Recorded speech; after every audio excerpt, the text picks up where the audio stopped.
and then of course the band unit did get dispersed and everyone was all over the place.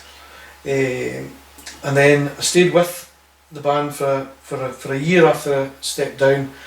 And then that's Chris Armstrong actually phoned us up. Would you like to come to the band? But at that time it suited me. Right. So to explain to folk in Brazil, again, Chris Armstrong, Scottish Power Pipe Band. Yes. Right. So and he was pipe major and invited you in as a pipe sergeant. So that time the band unit was finished.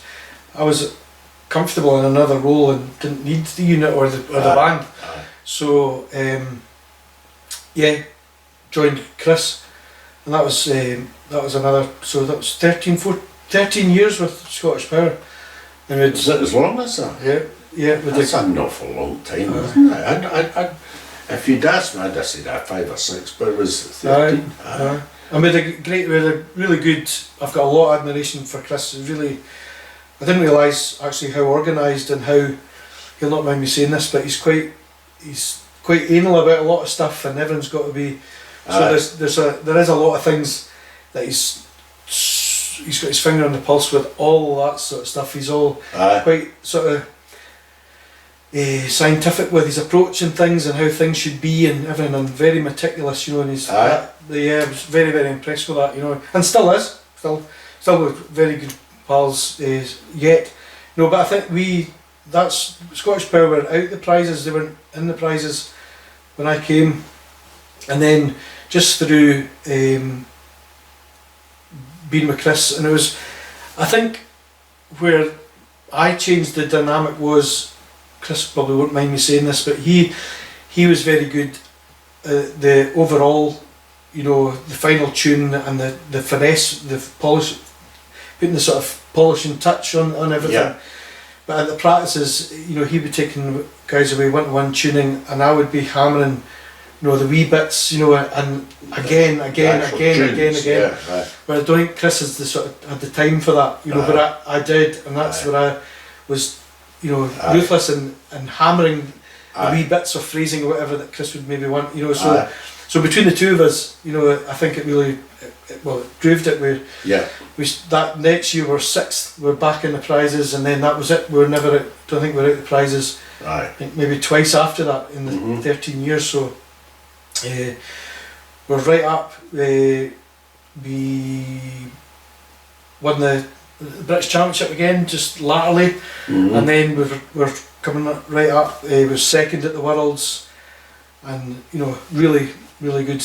So it's a very, very good, an excellent band, and always has been under Roddy McLeod, but they've kept up through the years and always played good music.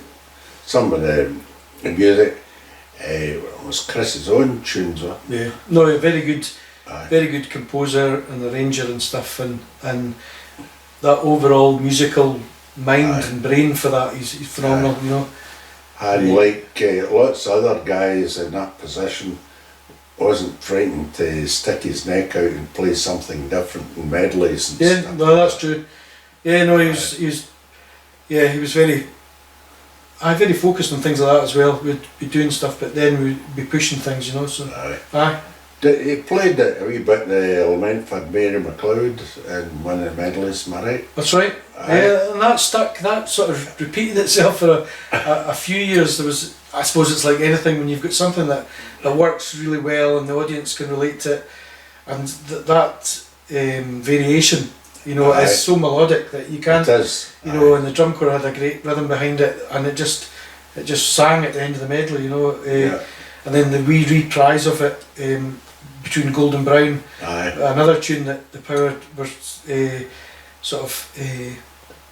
really kept playing. So it was a good time and good medley.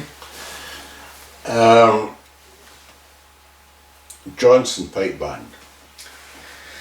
How did that come about? Exactly. So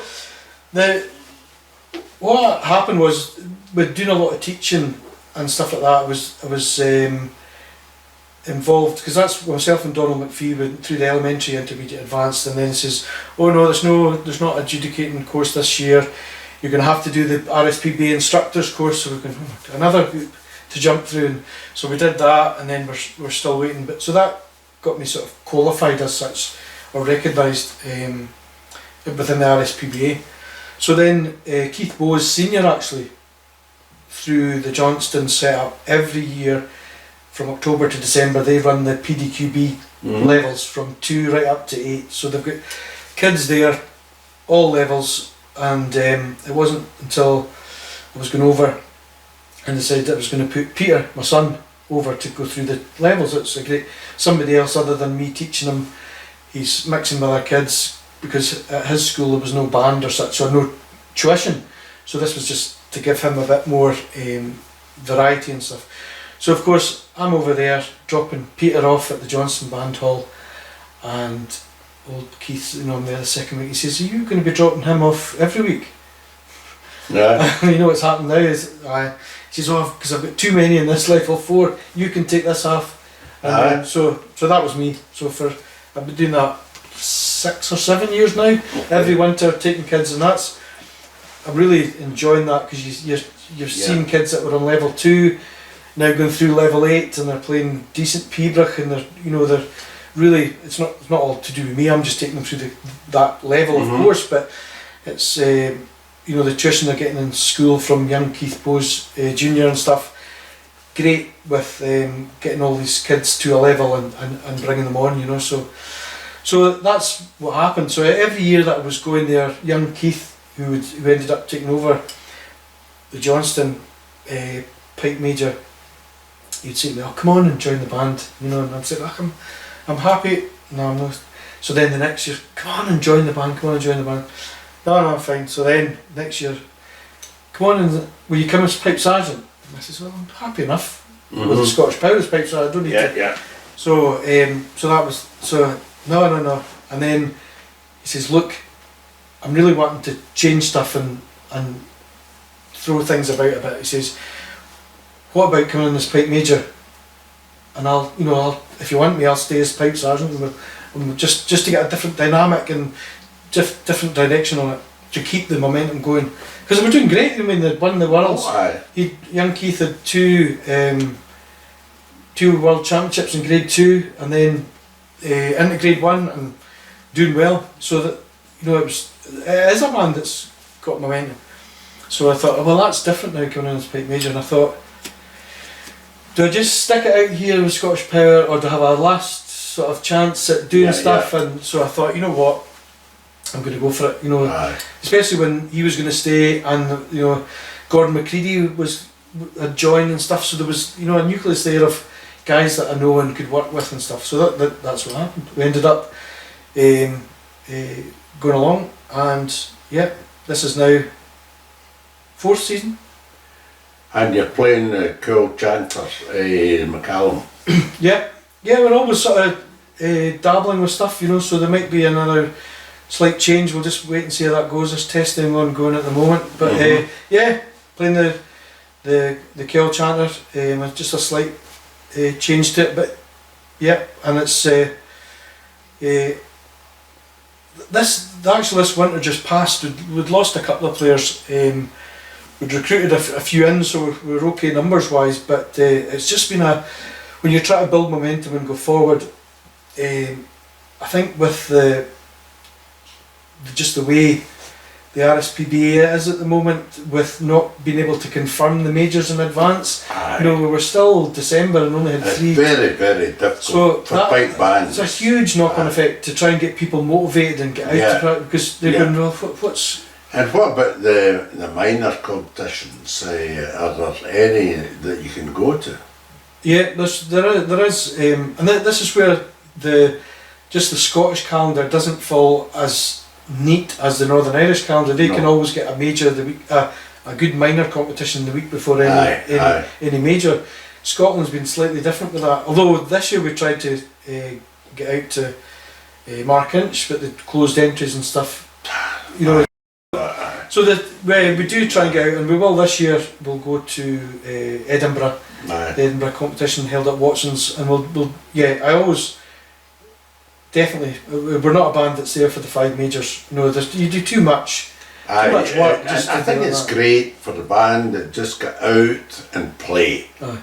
And that's what you've been practicing all winter for. And if there's a major prize, fine. If there's not, and it's just a matter of getting out and playing in front of the public and everybody giving you a bit of applause, they run out in the bus, the practice, everything else, and the performance. That's what it's all about. And you're enjoying playing music.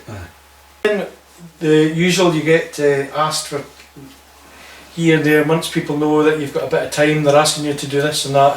And so I've actually taken on another teaching role in a small private school in Perth, Craigclowen. So I'm there on a Friday, and I've got 13 odd pupils. Myself and Ian Duncan are there. He does another day with another few pupils. But yeah, it's that's good, and that's starting now to bring on my own pupils and things like that there. So it's quite good. And then I also help out at Strathallan as well with Craig Muirhead, and Do you? Aye. so I'm there as well. Great stuff. The odd days. So Now, to explain to the audience here, during the course of this recording, I've got young Peter sitting watching the cameras and just see if they're still working and stuff like that, Peter, come and join us. Sit down here. Right, you enjoying your piping? Yeah, it's been good. Right, tell us, your last competition, what was that? That was it, up at Lochaber. So And Lochaber's near Fort William. These, I keep on saying Brazil, but Singapore and all these folk. Anyway, okay, you're at Lochaber. What did you compete for? it was because I turned 18 in June, so this is kind of my last stint in the juniors. So it was the under 18 MSR jig, Pibroch, and the Don McLeod Memorial Pibroch. Okay, so how'd you go on? Good. It was a good weekend up there. Me and my dad went up for the weekend, and I came away with first in the march, first in the Spain Mule, first in the jig, and third in the Pibroch, and fifth in the Don McLeod Pibroch. What happened at Don McLeod? stumbled to a wrong note. So he never got a fish supper on the way home for that. So what march did you play? David Ross of Rossall. And then that's an old march. I think that was one of the first 2/4 marches the City of Glasgow Police played were there in 1965.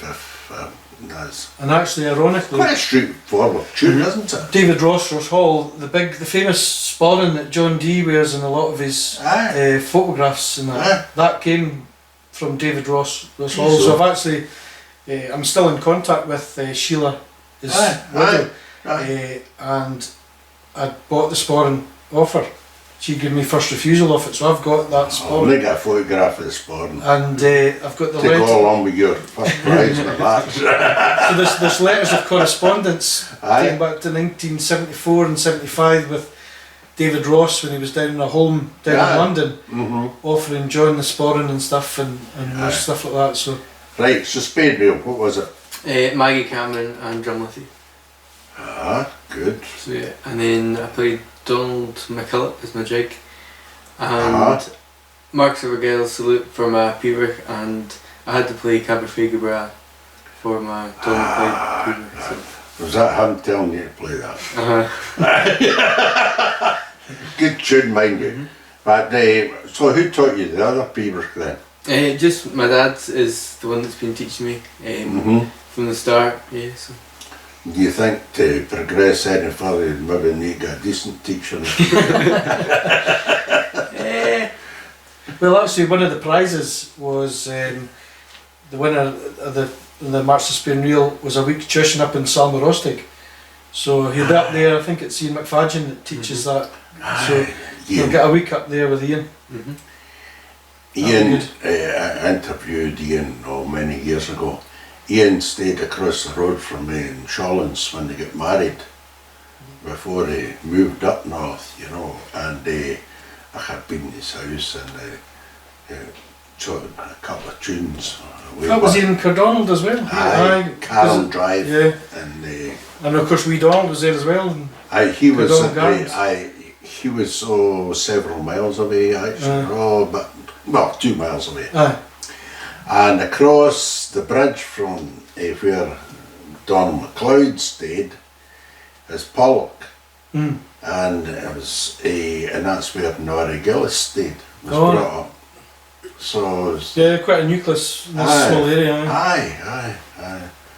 And you referred to Norrie Gillis being in the panel judging you for the Pipe Majors course, yes, yeah. Pipe Majors course, that's me. I got taught with Norman Gillis. I was his first pupil.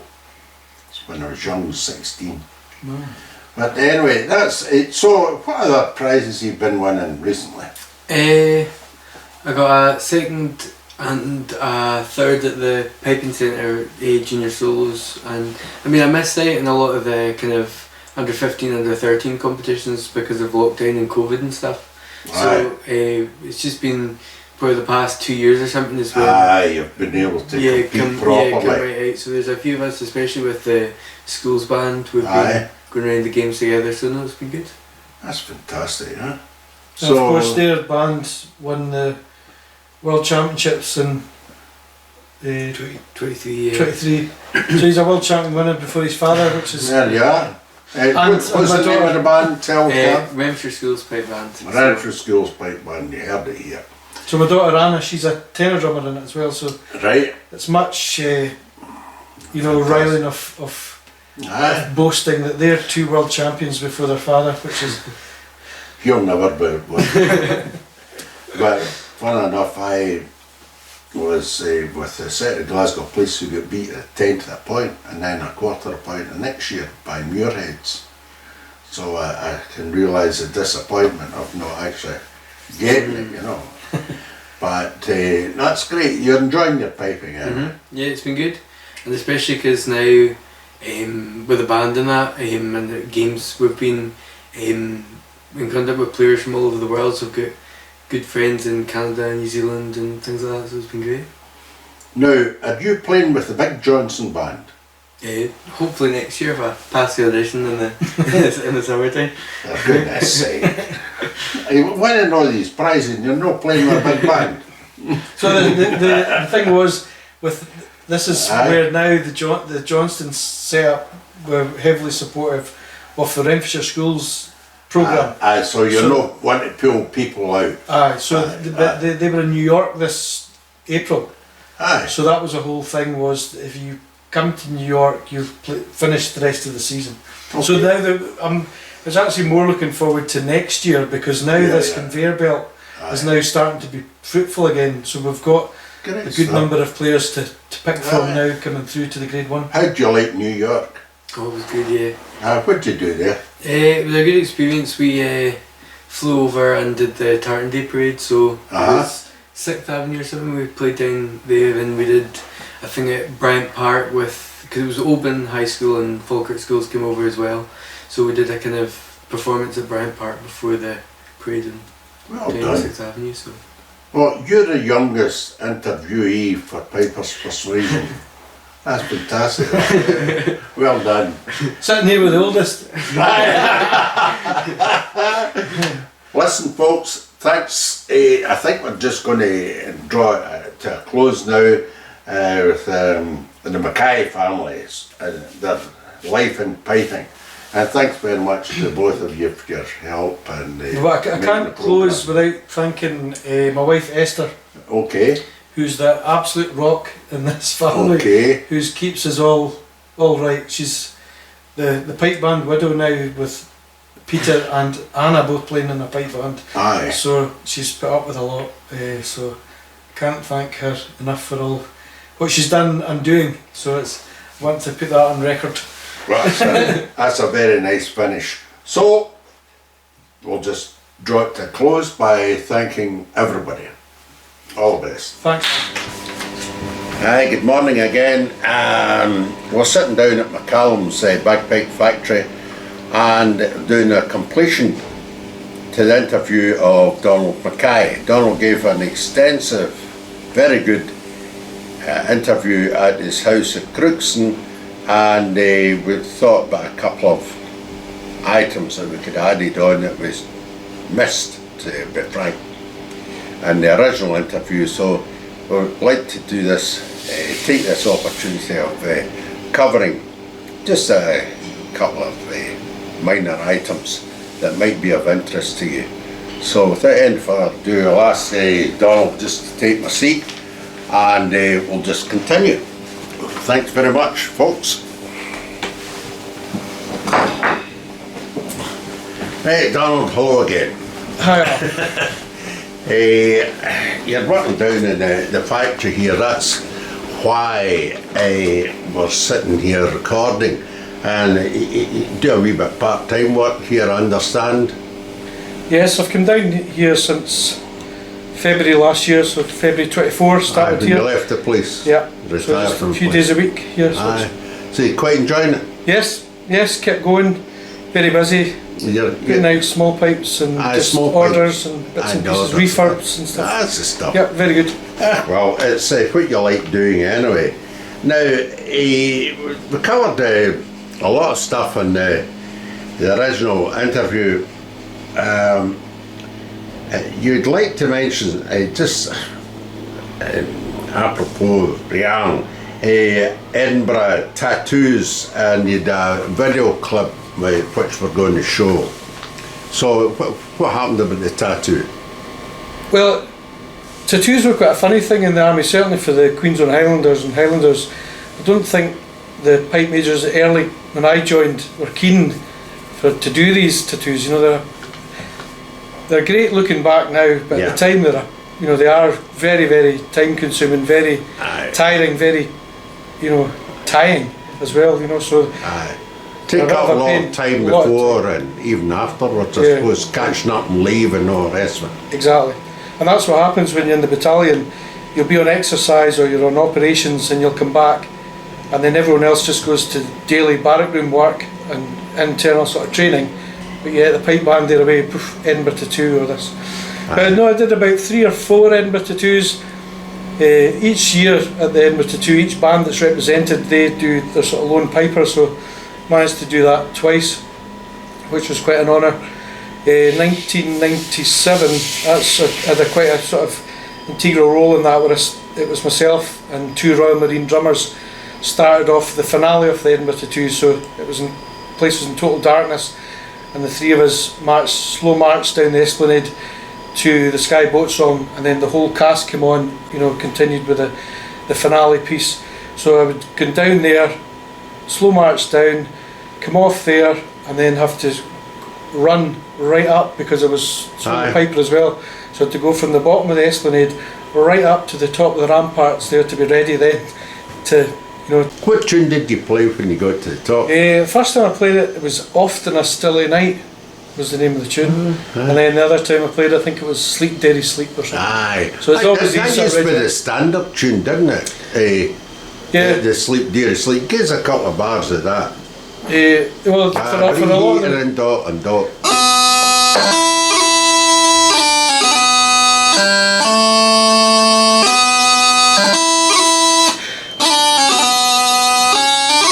so yeah. That's a nice tune, that. It's sort of lights out call for most of the Scottish regiments. Yes, it is indeed. So, why did it not compete regularly against for want of another expression, civilian bands? I think it was just due to commitments, where you're posted as well. Sometimes the sort of home-based battalions, they get a chance to compete, but what inevitably happens nowadays is the battalions are that busy with operational tours and other commitments, they don't get the time to prepare. They'll get the time with a small window to compete, but it's the preparation before it. And we certainly, in the Queensland Highlanders days, we competed a few times with Alistair, and reasonable in grade 2, but we didn't have the chance to get a full run of a season to. It was interesting because last year I was down in Catterick, I was invited back down to judge they have a internal competition every year, the Captain William Dickey Memorial Competition, which I actually won the inaugural one back in '98, so at least it's good to see that that's still been continued. So it's nice to go back and actually judge it, and the few good players still left in the battalion there. But it was quite interesting when I was speaking to the commanding officer there, and I had the same chat, and I've had the same chat about this with senior officers in the police, because they don't realise what type of, or the value of the asset the pipes and drums or pipe band are. And I said to the commanding officer, we were just sort of milling about after the competition, and I said, I could speak quite candid because he's not going to do anything to me. I was leaving after. Absolutely, yeah. So I said, see all these pipers and drummers here? You could take any of those pipers and drummers, and within 6 weeks, you could have them performing any role within the battalion. You take anyone from the battalion, willing or not, to try and get them to do their role, it would take years. Aye. Absolute years, and then probably with an attrition rate of 80 to 90%. It says it would never happen, so you don't realise the value of the asset you have here. And I could see the expression on his face. It was short. And I had the same with a number of senior police officers as well. Your teachers, other than John D. Burgess, Alistair Gillis. Yeah, he was obviously the pipe sergeant when I joined the battalion out in Munster, and then became obviously pipe major, the first pipe major of the Highlanders. But I know Alistair was great. There was, if you're ever learning a tune, or think, right, I'll try this 2/4 march for going round the games or whatever, it will always be get the book out and show it to Alistair. Is this the way you play it? You're always. Yeah. That was a rubber stamp to get. Right, I'm playing it the way Alistair plays it, so that's good enough for me. Aye. And he would always say, right, go and learn it and let me hear that in a day or two, and then take you through it. And no, always, he was very obliging with his time. And the people were always practicing, and he would be passing. He would say, "Oh right," he'd come in and sit and listen, and right, try this, do this. Never actual structured lessons, but always moving you on. Give you 5-10 minutes. Probably that 5 minutes, 10 minutes that he caught me each time he passed was what creates a goal. For a bar or two to straighten out in a Pembroke or whatever, But there's a few people like that as well. With Big Neil Matheson, phenomenal player. Who was again when he lived in when we were in Redford and stuff, and Big Michael Gray and things. They were always so much of their time, and then even peers like Ian Rudy Finlayson, when he was in the band, we'd work with each other, go competing to get. Roddy McLeod, you went to Pembroke for him? Yeah, I was after sort of John D. Spent a lot of time with Roddy going up to the piping centre, because I was working in Stewart Street just behind it, so it was really handy, and went through a lot of tunes with Roddy, and he brought me on really well. I think the first winter with him, and then came out the next season, bang, won the Pembroke at Inverness, won the Pembroke at Dornoch, so great, and getting different styles of tunes as well, just wee bits. The thing about Roddy's Pembroke playing, all his playing, is the smoothness, the flow that gets into the music, and that's a difficult thing for people to conceive, never mind actually do, it's just flow smoothly from one note to the next, one phrase to the next, all that sort of stuff. But you and I had a talk about the wee spree. Oh, you said you didn't like it? There's so many folk have played it and destroyed it over the years. Anyway. John gave me that tune. It's quite interesting because he was one of the touched on it before, but like different styles and different bits. He says, you'll hear the tune, the sort of first variation, it's always played down, and very melodic as it is like that. He says, but he never got it like that. He played it up. He says, how do you fancy it? He says, and he played it. And, so just before you get to the first variation, there's a lot of folk play the ground very open and doleful.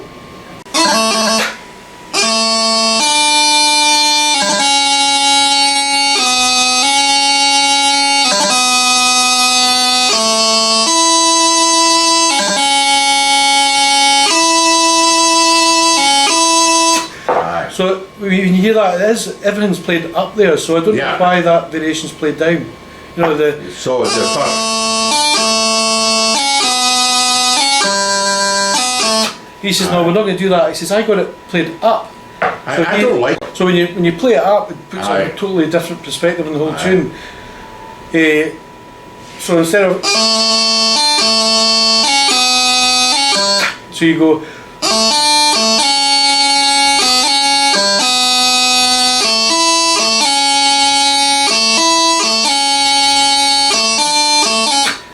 Now, very, very good. When I played that, in fact, the first time I played it after going through it with John, and then I was playing around the games, and it was the Highland Games. I think it was a one that it's discontinued now, but it was a games at Loch Ness, and it was Arthur Gillis, old Arthur Gillis from Tinalk came right up to me after it and said, "That was John that gave you that tune, wasn't it?" He says, "That's exactly the way I was taught to play the tune as well."